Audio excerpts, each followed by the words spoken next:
Okay, we got about 2 minutes left, guys. Are we ready to go? Okay, yep. How many are in? So far, we got 7. 7. So we got to wait. We got to wait. Did you send a ticket to Mrs. Brett? Everybody that you've sent me, I've sent a ticket to. So I sent you one half an hour ago. Yep, I did that. Lovely, thank you.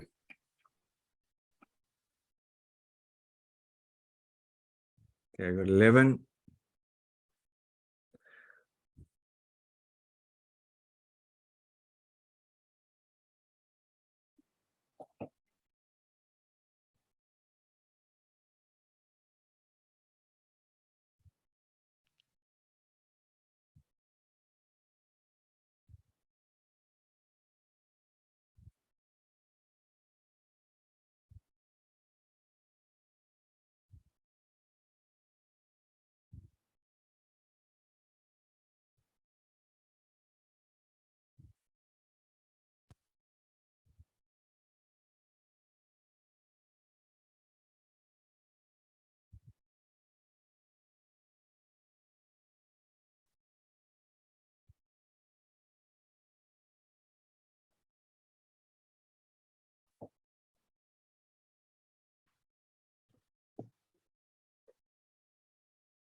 Yeah, I'll come back in a minute. Okay.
We're around 13, just to let you know. Okay. Give it another. Well, we're literally on just on 6:30, so we'll give it another few minutes. Can anybody hear us? And what are they looking at?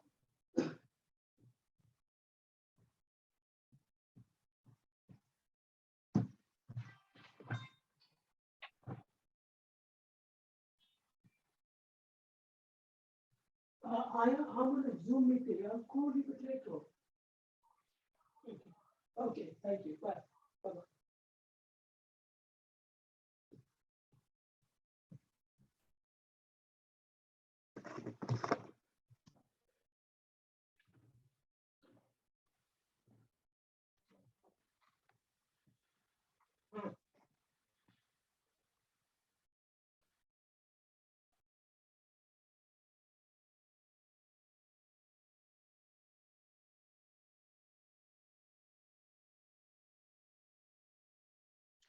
David, Yes, sir.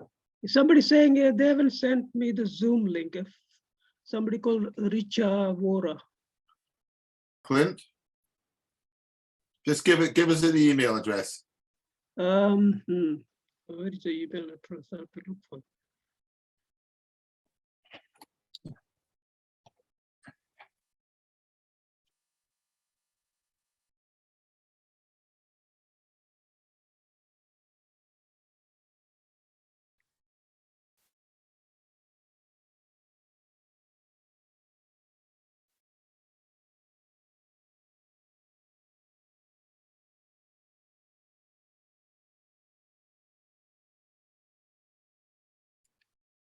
you got it?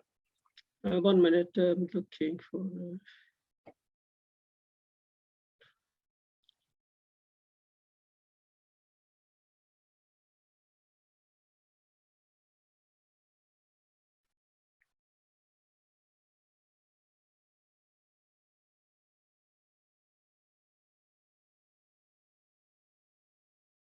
No email address.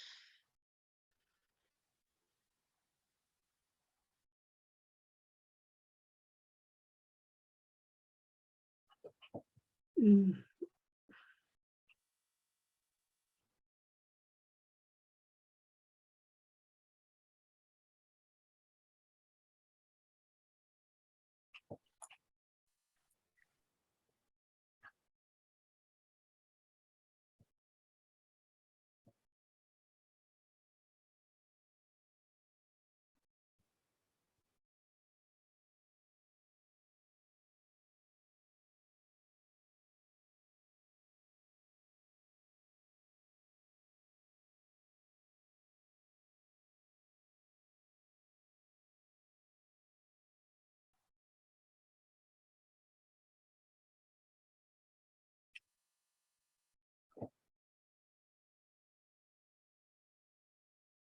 Sandy, Sandy, have you got the email address? And I'm just looking. I don't know. No, just who sent you the email? Somebody called Richa Vora, R-I-C-H. But let me just look 1 second if I could find it. Forward it to Clint, would you? Just Oh, this is the forward- text. It's on the text. the text. message. It's the text. Okay, all right, okay, Wait, just 1 second. okay. Or ask her to contact Clint. Okay, I'll call her actually. Just best thing to do. Right, we're 5 minutes. We've got to go. Yeah, 1 second. Just 1 second. Okay. I'll just call her. What shall I tell her? Tell her to send the email, to send the person's email address to Clint, C-L-I-N-T-K, Clint K. Okay. Hi, Richard. They're saying you should send an email to Benuri. To-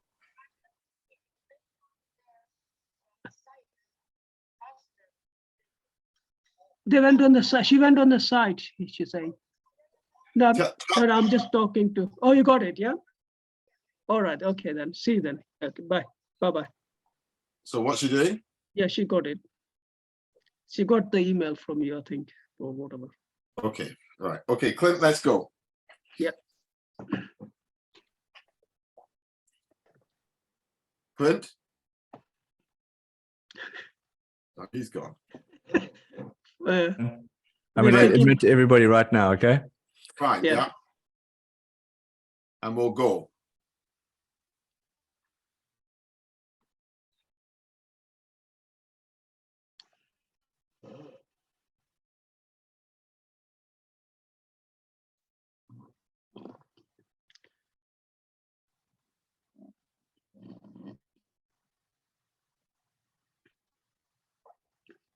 Are we ready? Go, David. Yes. Good evening, everybody. I apologize for being a few minutes late. As ever, a little technical problem arose, which has now been sorted. So thank you very much indeed for joining us on a really special evening. My name is David Glasser. I'm the chairman of Benuri Gallery Museum. And I see amongst our guests this evening some friends and colleagues who are also, I'm sure, friends and colleagues of Shanti.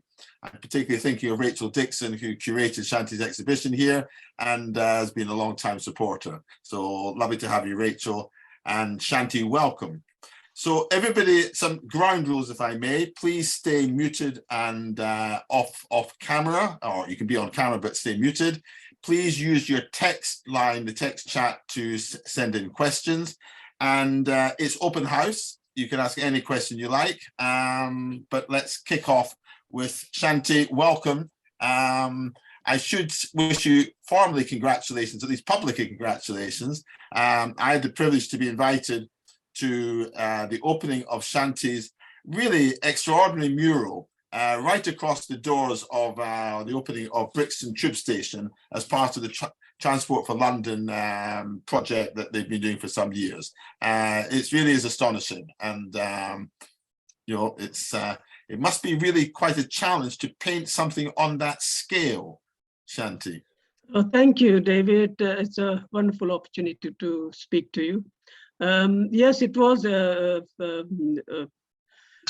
exciting as well as challenging in a sense that the scale of the size is quite large, but because it wasn't possible to actually erect scaffolding in the station because it's a very busy station. So therefore we had to do actually scale a quarter of that size or a painting, a watercolor painting, and then it was enlarged 4 times bigger, and then it was installed. So it was, I mean, it took about 6-7 months to finish the work. It's a for watercolor, it's a very large scale.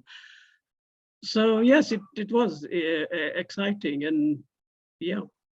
And before we talk about Shanti Panchal, the person and the artist, let's just concentrate a little bit on the actual process of producing a work of that scale. I mean, to say that it's huge would be a modest description.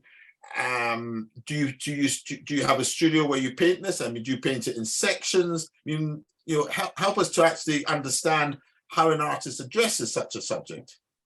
I think yes, it was interesting initially. I think the TFL officer kept asking me what I was going to do, and I said I'm not sure yet because I was actually working on another painting. I said once I get to that, then I will know exactly what I was going to do. So once I started initially, because I've lived in London all my life since coming from India as a British Council scholar to study here. So London became like a home, like a family, and it was really interesting in the sense that and also like a few years we have been difficult time, but coming to the technicality of the mural, what you just said, there was the normally I work a vertical space, and this was a horizontal space. So I decided to actually divide the space vertically in like a triptych, like 3 different panels. And I think that work initially, I made a lot of studies and drawings. I went to Brixton and a lot of, the memorial, the Black,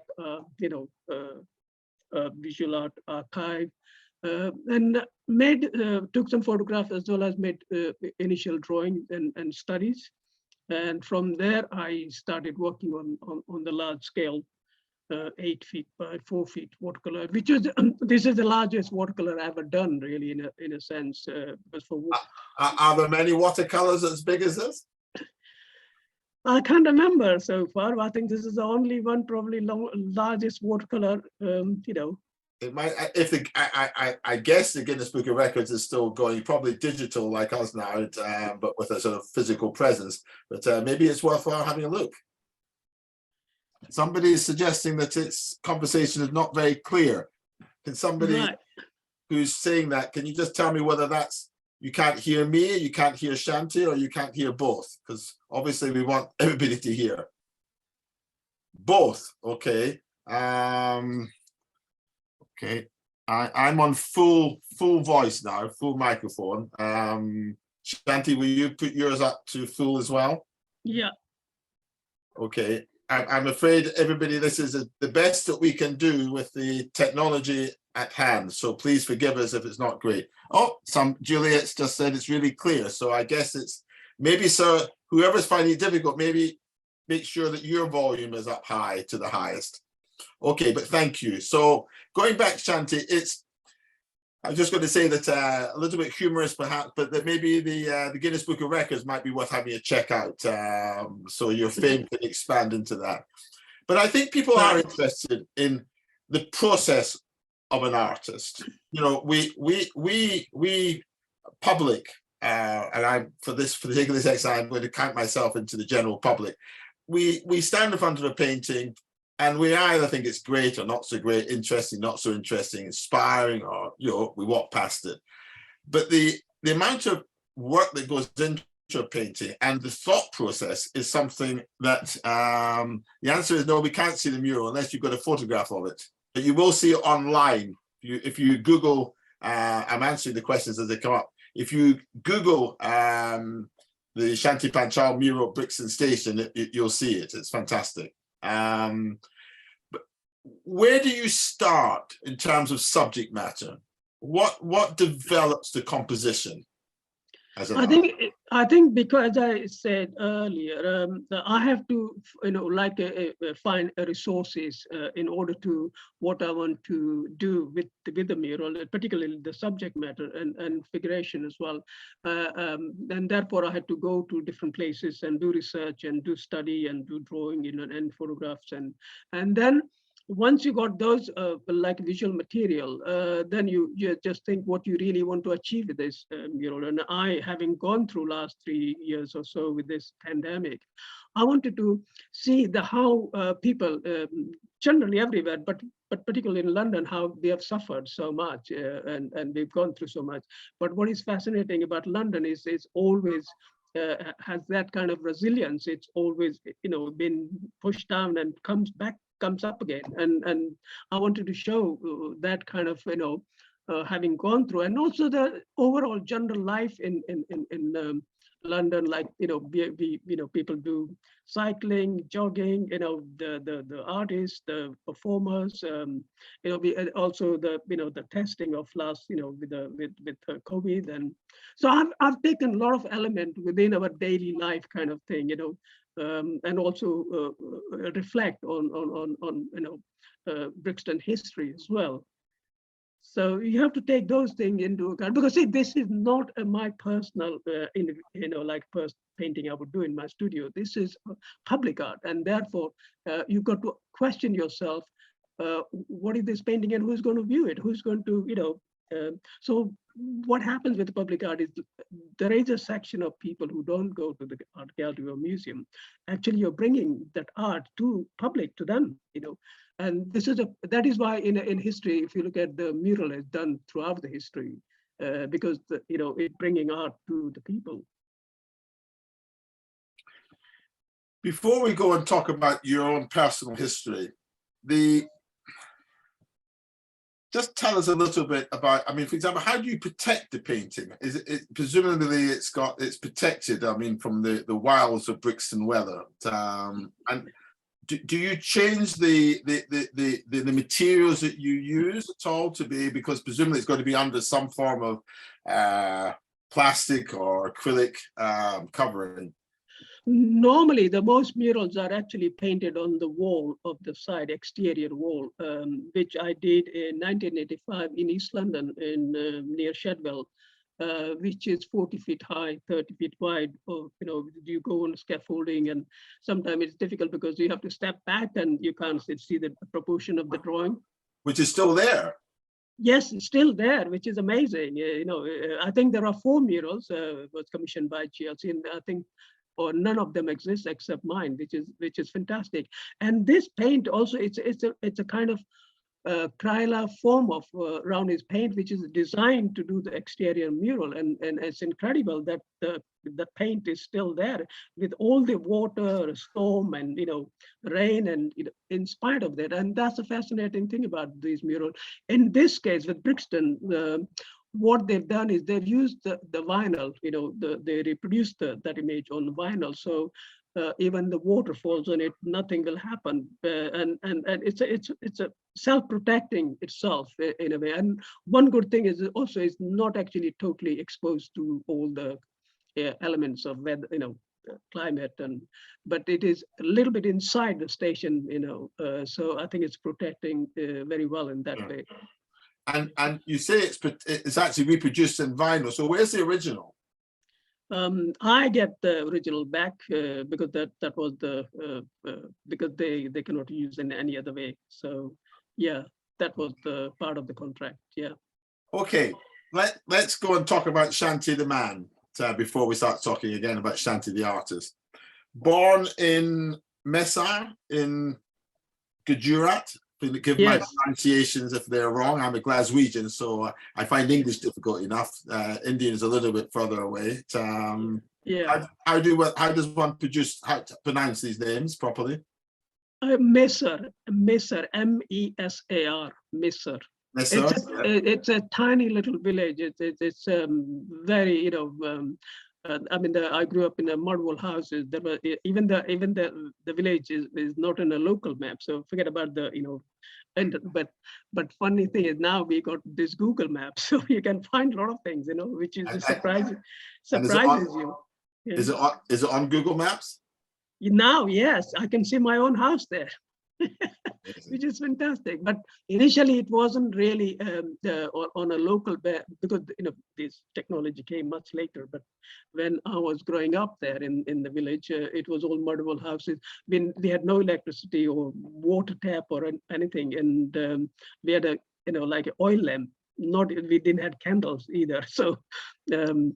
And this was in the 1950s, if I'm not being indiscreet. Yeah, sort of 50s, 60s. Yeah. And just tell us a little bit about family life, because difficult to imagine living in that sort of conditions, and when we're in London in 2022, although God knows what's going to happen to London and the country in the next few years, but in terms of poverty. But let's concentrate on you. I think we're going to have some candlelights, I heard. Yes. Oh, yeah.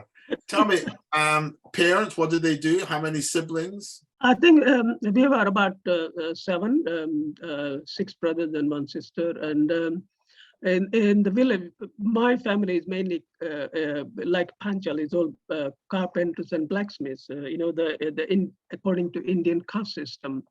And my father did mainly farming, because we had a piece of land which I spent a lot of my childhood in the field. But also it was very dusty, very dry, kind of quite next to the desert, the Run of Kutch, which is the desert of Kutch.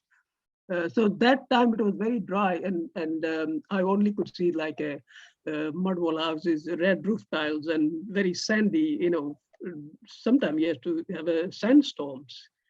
So those kind of very earth color, and then we have a monsoon where everything floods and you have to swim everywhere, So it's almost like having a mud bath, by the time you get from one place to other place.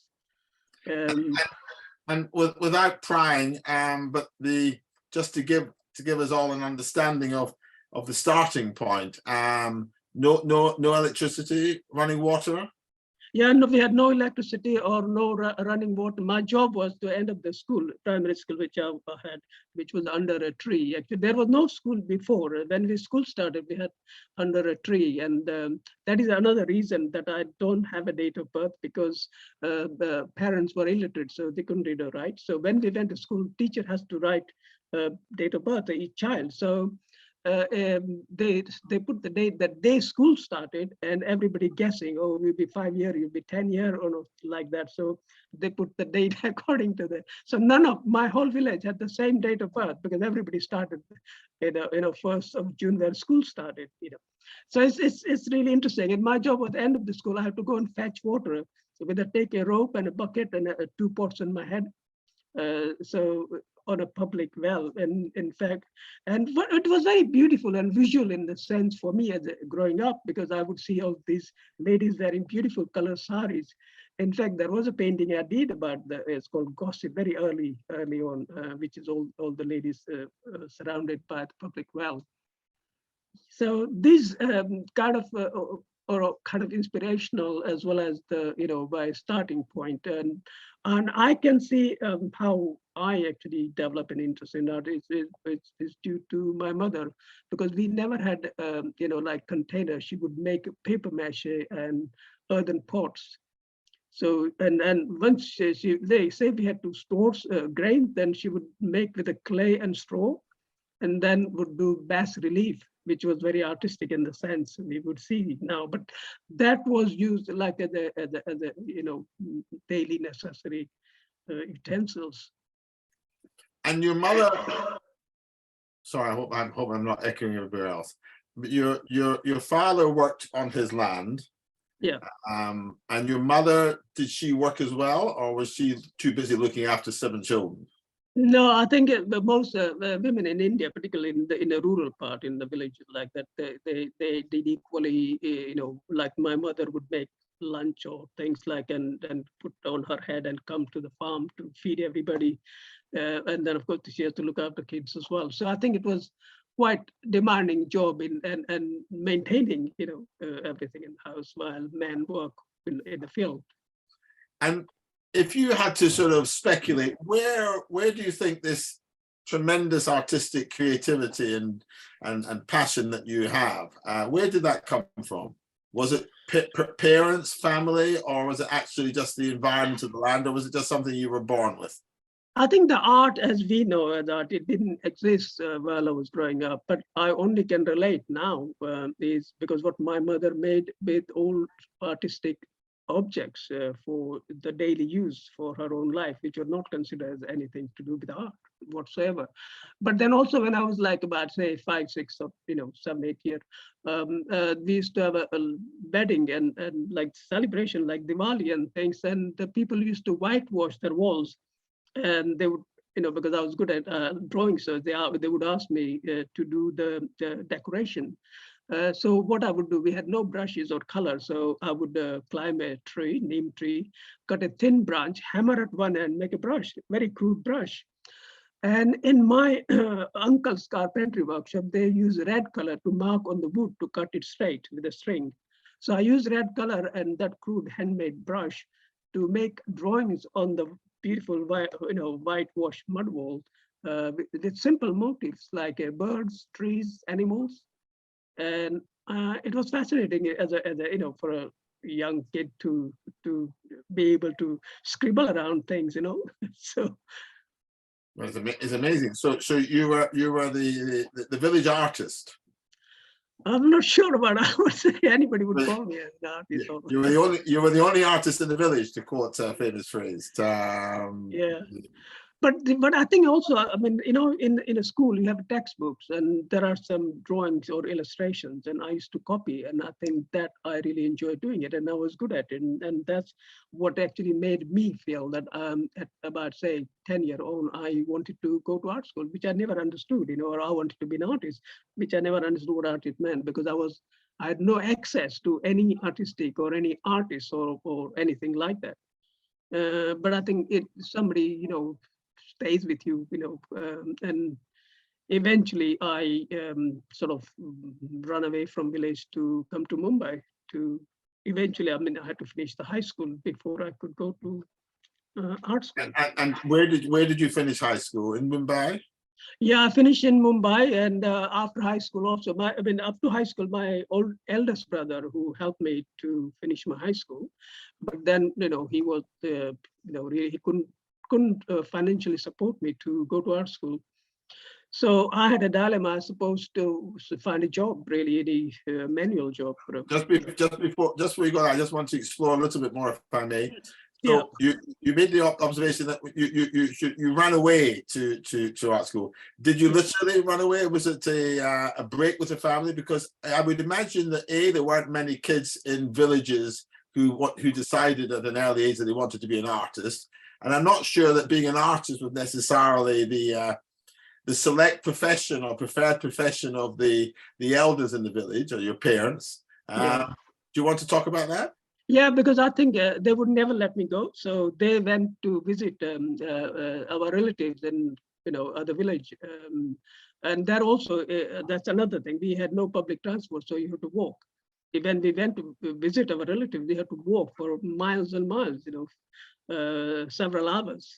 But that was interesting because we would walk through the fields, because as I said, the world around me was 100% organic. Nothing was, like we never had fertilizer, for example. We used to gather cow dung or all animals, pile it for a whole year, and then end of the year, we spread in the field. So that was all organic. But when they went to visit families, so I came to Mumbai, took a train, and because I knew my brother was there, so I stayed there and found myself a high school. And then I did finish my high school in Mumbai. And your parents' response to this decisive move I think you were the youngest, were you not? Yeah, because I was younger, they really didn't didn't worry too much about it. So, because I was also not, being the youngest, wasn't useful either, because they were also, they come from, they had very humble living really. So they had to actually, the older kids were sold to other farms in order to, do the labor work to support the family. But I was the one who lucky to escape all those things. There's Ben Uri's focus is on the Jewish and the immigrant contribution to British visual culture since 1900, and that's what we do, and that's what drives us. It's a unique proposition. It's fascinating to hear you talk about this your childhood, your family environment, and then how you broke away and actually ran away, yes, and made your own life, because it bears comparison with many Jewish artists from the Pale of Settlement in Russia at the turn of the century. And there's a famous book called My Name is Asher Lev, which describes exactly the same phenomena, but in a different period. But nonetheless, this concept of, Chagall's one, this concept of artists wanting to, this drive to create, to use this skill that they have, but it's a skill and it's a passion, a profession which is outside the milieu of that community. So it's very interesting. Indeed. So you studied in Bombay, in Mumbai. Sorry, I apologize. And then you won a British Arts Council scholarship. Tell us about that. No, because there is a one step there. Because after high school, I wanted to go to art school, but of course that was not possible because my brother couldn't afford it. So then I thought I found a job in a factory who were making, the car jack, which you lift the car to change the tire. So I worked for 1 week and my hand all was swollen. So I folded my hand. I said, I will never come back again. So that was the end of my factory work. But luckily at that point, my high school art teacher, he knew my problem that I really wanted to go to art school. And he said, look, and I also didn't have anywhere to stay. So he said, he had a big office in Mumbai, main Mumbai. So he said, you can clean my office, sleep on a sofa, and I'll pay your fee in the college. Wow. Yeah, and that actually changed, and that is where I am here now. I would have never got anywhere if that art teacher didn't pay my college fee. So what I did was that I did the teacher's training so I could teach in a high school and then do the study in college. And that's what I did. I taught in the morning in a high school as art teacher. At daytime, I did my master's in JG School of Art in Mumbai. And yeah, sorry. No, I was only going to ask, first of all, is this gentleman still alive? I lost contact at some point, but there was another teacher. I'm still in contact with them, which is fantastic. But if that did not happen, I would have never become anything really. There was not any possibility. I would be still working in some factory. Well, a wonderful man he must have been. And tell me about the British Council scholarship. Yeah, once I finished my master's, I was fellow in the same college, and then I was invited to teach in a Sophia College in art department. I was there teaching for 2 years. Then by fluke, I applied for there was a Times, there was a advert about applying for British Council scholarship, and I never thought I would get anywhere. But I was, to my surprise, I got an interview to go to Delhi, and I've never been to Delhi in my life. So it was a kind of an experience. And it's quite a distance, isn't there? Yeah, Mumbai to Delhi, it's a long way. Yeah. By train, presumably. By train, it took almost all day and all night and that kind of. So I went to interview to Delhi, but there was, it was all over India, like from people from Delhi, Chennai, Calcutta, Mumbai, and there were only 5 people were shortlisted. So I didn't think I would get, but to my surprise, I was, got the scholarship to come to London to study here. Now let me stop you there and ask you. I don't know how many of our audience actually know your work. Yes, I'm presuming that they all have Googled and seen your work. And there are two examples I see behind you, which perhaps we might just move and show in a minute. But Yeah. what were you painting then? And how were you painting? Because you today, we'll come on to this, have a really distinctive practice. I know, really, I don't know of any artist of your caliber who has the same particular practice. The way I don't want to say what it is, because I want you to tell us what it is. But were you painting in the same way, you know, these 30 odd years ago, or was it actually something different? Were you more traditional? No, it was very different. When I was studying in Mumbai, it was very interesting, very academic training in JJ School of Art. It was good in the sense that we had to study really life drawing particularly, and also we had to study like anatomy, you know, which is no longer even art school here teaching you, you know, anatomy. You have to remember the bones and tissues of the body, because that's where you get your life drawing. So I think we had a good grounding, you know, of training. That was very useful for me. But I was doing in a large scale, like a semi-abstract sort of figurative work. But so when I came here at the Barmshire School of Art, I was my tutor like Ken Kiff, and quite, you know, very interesting people who taught. I was lucky to be there. And I was working oil on canvas about 12 feet by 6 feet, which was fantastic, you know. But then after my scholarship 2 years, I had to go back and come back. It's another story. But I had no space to work 12 feet 6 feet. So I reduced 12 inches by 6 inches. Tell us a story. So after the Birmingham School of Art, you went back to India. Yeah. While I was in college, I met my ex-wife. She was, you know, we were studying together, and she wanted to live in India. So I got married, and we went to India, which was, you know, because I knew I never wanted to live here. I didn't not really consider any thought in my head that I would ever leave, because I already had. I was teaching in Mumbai, and British Council, and this is a contract between Indian government and British Council too, that I need to go back and teach in the same job at least for 3 years. Right. Yeah. And that's why I never really considered that. And I was doing good as an artist as well as a teacher, in art college.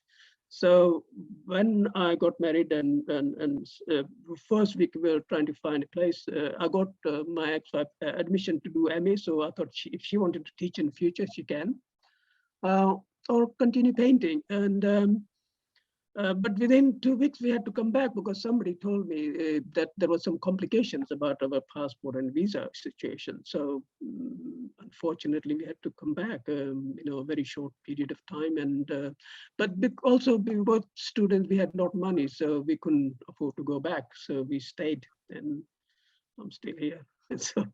So you stayed. This is you had to come back to England. Yeah. Yes. That's So right. So you didn't do your 3 years in Mumbai? No, I had a warrant from Indian government that I keep getting letters, they return immediately or will prosecute you. It was very scary at that time. Am I talking to a felon? Are we... That's why when you, yeah, anyway.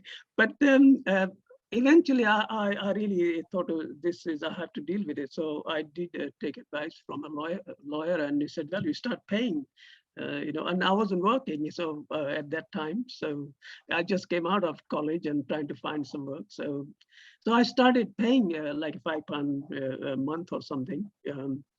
So at least to keep them quiet. But in that process, when I did I had an exhibition, and the Indian High Commission arranged that, and the education officer, you know, he left, and then, you know, I couldn't afford to pay, so I stopped paying, and then it was forgotten. And that was that. If they're listening now, they're going to come knocking on your door wanting paintings in there. No, let's keep it quiet. We'll keep it quiet. That's a request to all our guests this evening. Yeah. When did you start to paint in your current practice? And tell us about your current practice, because it really is, it's distinctive in its formula, but it's also, the results are also incredibly distinctive. I think when I came as a British Council scholar, I had an opportunity to travel in Europe and America. And I felt that watercolor actually has moves, like oils and acrylic in time, it still remain pretty flowers and sweet landscape, And what happened that once I came back, I had no space. As I said, I started working on 12 inches by 6 inches and doing watercolor. And I wanted more out of the watercolor. And I made a lot of hole in paper.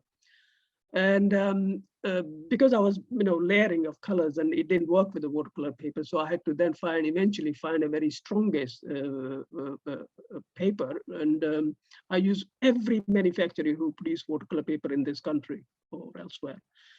And eventually I found the French paper called Arch or Arches. And it could stand up and heavy duty, like 600 grams, which is almost like a leather. So you can actually paint over and over.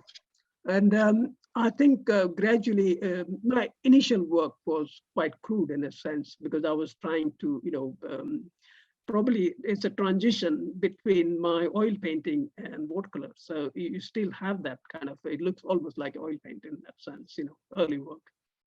But gradually I also, learned and taught myself that the luminosity of the paper and texture fascinated me. And I looked at, like Turner's and, William Blake and, also Francis Bacon's work fascinated, So, these artists inspired me. But I think before coming here, when I was in India, two artists I always looked at were El Greco and William Blake. I really like the spiritual content of their work. And for me, that was important aspect of my work.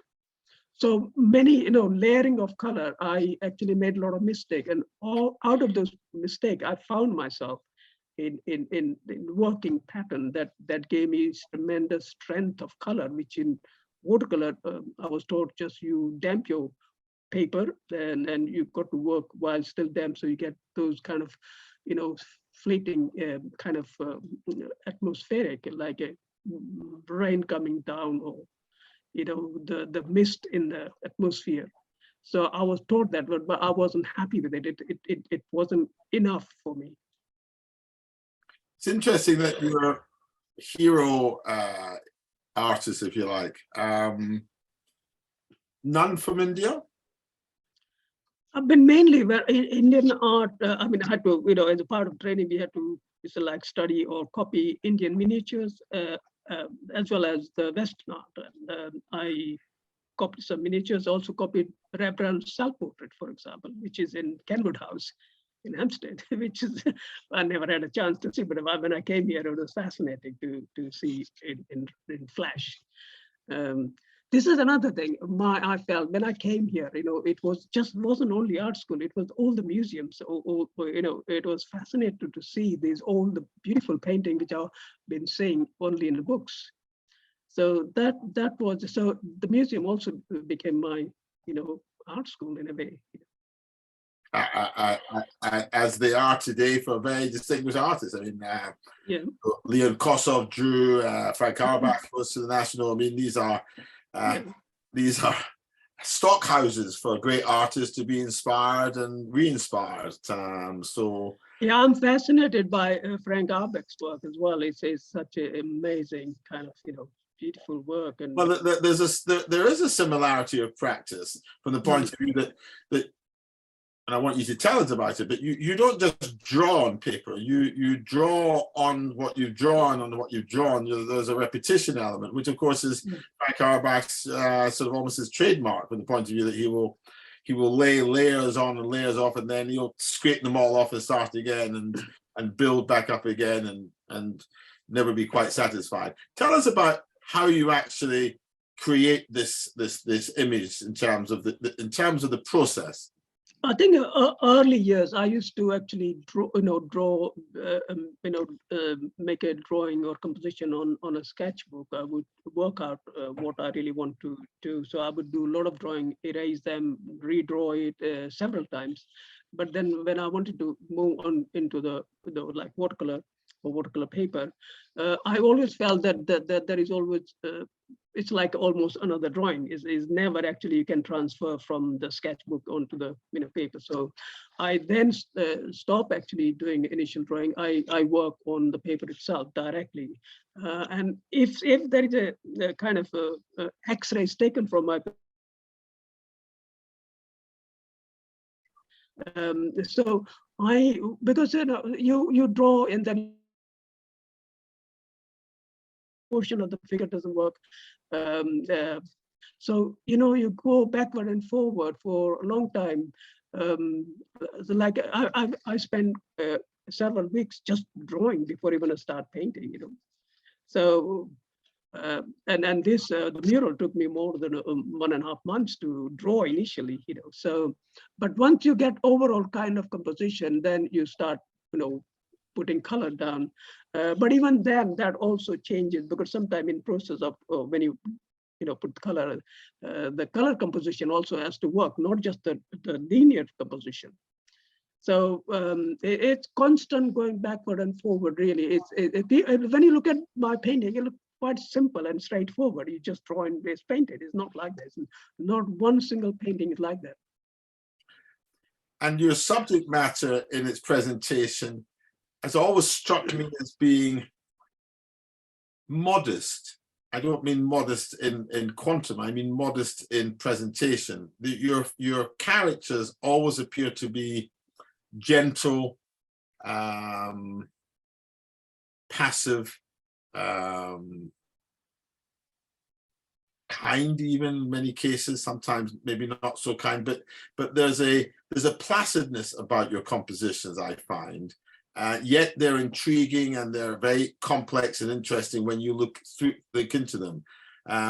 You use color with tremendous variety, but also quite a lot of repetition in terms of the same sort of, it's almost as if you're painting a milieu and you're going back and back and back and repainting it and repositioning it. Am I misrepresenting? No, I think it's good. But in a sense, I mean, that is what the painting is. I mean, my majority of my work has a autobiographical element because it's my whole journey in a way, and the events happen in my life which compel me sometimes to paint, and also the world or surrounding that I live also interact or respond some, So I take on board, but at the same time, I have a spiritual journey, which is very important, as I mentioned about, William Blake and so on, and his work comes directly from the bibliography.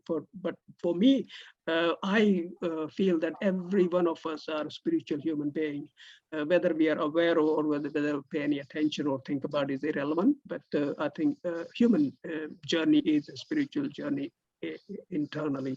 If you look at it, we may go and pursue whatever we do, but we always have that aspect of us, and for me that spiritual element is fundamental to my work. Otherwise I would find, and that is another reason. Look at what is happening today is basically technical or tactile coldness in art practices.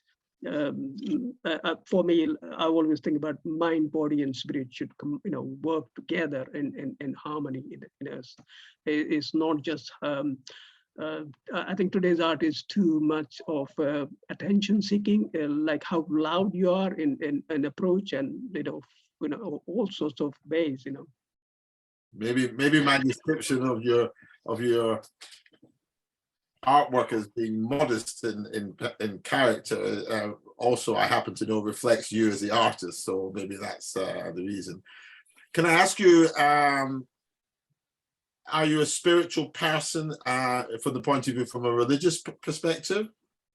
That's the difference between I don't consider myself as a religious person. I consider myself as a spiritual person, and I feel every one of us are spiritual. Maybe that the spiritual element in us may spring from a religious, routings form. But at the end of the day, I think I don't believe in any dogmas or anything like that, and I think that that's important thing. So. Um, uh, but I think if you look at the kind of environment we live with, the earth and sky and stars and moons and sun, and these are all Anybody, things should be all right. Clint? Oh, okay, we're back. Can Okay, yeah. can you hear us again? We can hear you. Very good. Thank you. I'm so sorry. I got told recording has stopped. So yes, there is an earthiness, a humility about your artwork which is coming through. Let me change the subject, if I may, for the next few minutes. But can I finish with that? Please, please. Because I think we are made of earth. That's another thing which I come from my background, is that human being made of 5 elements. The earth, water, sky. All those. And I think that's another reason why people go back to the earth again. And I think that element, and also as earlier I said, I grew up in very organic kind of, swimming in the mud, and it was part of, and also the very stark sun as well. So it's a heat and dust kind of, and I think that is very important, and I think we are going back in recognizing that now than ever before. I hope you're right. For our grandchildren's sake, I hope you're right. Indeed, yeah, indeed, absolutely. So when you came to London, let's move away a little bit from your practice. Spend 5 or 10 minutes just talking about you and your life here as an immigrant artist. You arrived, and you where did you live? Which area of London did you live when you first came? I lived in quite different places. I initially, when I arrived, of course, at the airport, I had sort of old bell-bottom, I did not know where to go. But luckily, the British Council officer came with my name, and he took me to a place, put me up somewhere nice, bed and breakfast, and showed me how to get to my college from underground using. So that was those early experiences, very, very vivid and interesting as well. Wow. And once I stayed there, and then I stayed in Milan, then I stayed in Acton and all different places, and it was fascinating experiences. And when you were at Bryan College, how many other British Council students were there, or immigrants were within the class? I think in the college, maybe only a couple of, all the students were overseas students were there, but on a scholarship, there were very few, because I was in London. Then other people were on literature or something else. But the British Council organized a trip to go to Edinburgh, and there are all scholars all over the world, like from China, from America, from many different places. And that was fascinating as well, meeting all the scholars who are coming from different parts of the world. Yeah. And did you find the integration process? After all, my immigration is all about, ultimately, it's about social integration. It's about finding our feet, finding our position in society, who our friends are, who are our fair weather friends, if you like. There's all that sort of element of social integration. And did you find that tough?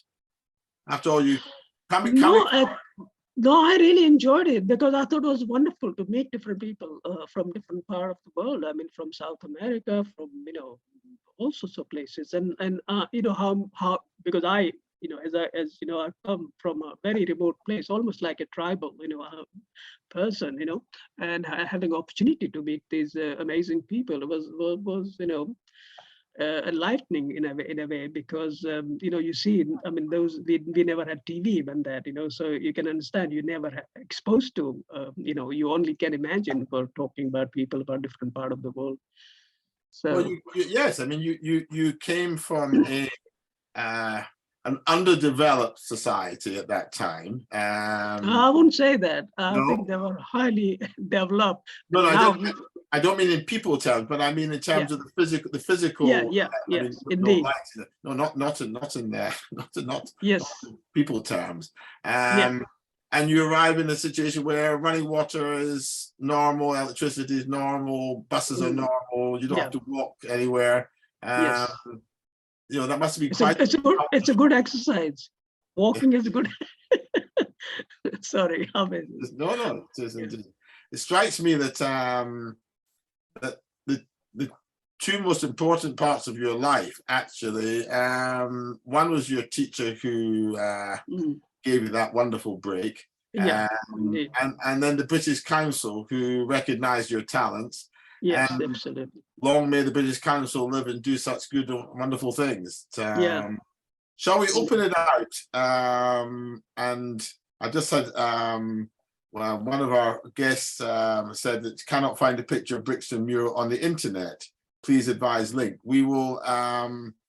Go on Instagram or Facebook, you'll find. I'm told to go on Instagram and Facebook. So that's from Mr. Just type my name, you'll get it as well. Type Shanti Panchal and it will come up. So yeah, and then there's thank you. Also, Art on the Underground also should have. Art on the Underground and also India Weekly. Yeah. So, any questions from the floor?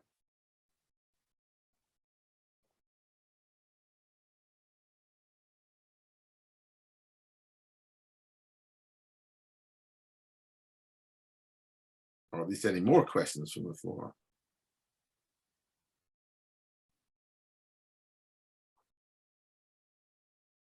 Okay, let me continue then, if I may.